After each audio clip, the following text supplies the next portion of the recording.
La tribune d'honneur du stade des Martyrs de la Pentecôte se transforme en un ring de boxe et un spectacle de Kuluna. Et pourtant, il s'agit bien et bien d'une finale de Coupe du Congo de football censée donner une belle image du fair play et du football de manière générale. Ici, difficile de comprendre d'où sont venus ces supporters de 12 équipes.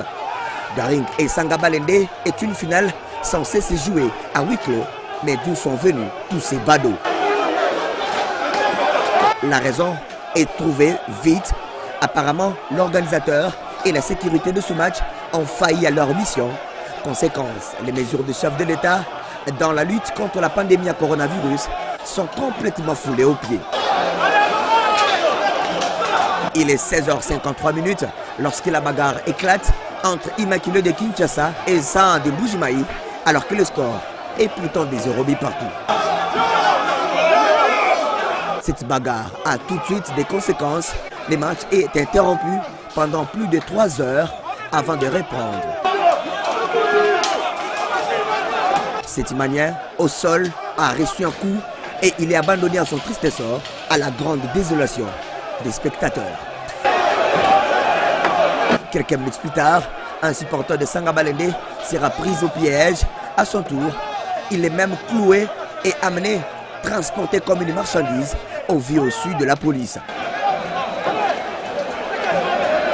30 minutes plus tard, ces incidents vont s'inviter sur la pelouse.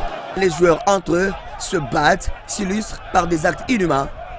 Ces joueurs est touché gravement. C'est le dossard 22 du Daring Club Motema Pembe qui serait à la base de cet acte ignoble, situation qui dégénère sous la pelouse. Le numéro 22, le dossard 22, le dossard 22. Vidé Chimanga, président de coordination des Verts et Blancs, essaye à son tour de calmer la tempête, mais rien, la situation est toujours électrique. C'est après près de 3 heures d'émeute que la paix sera retrouvée.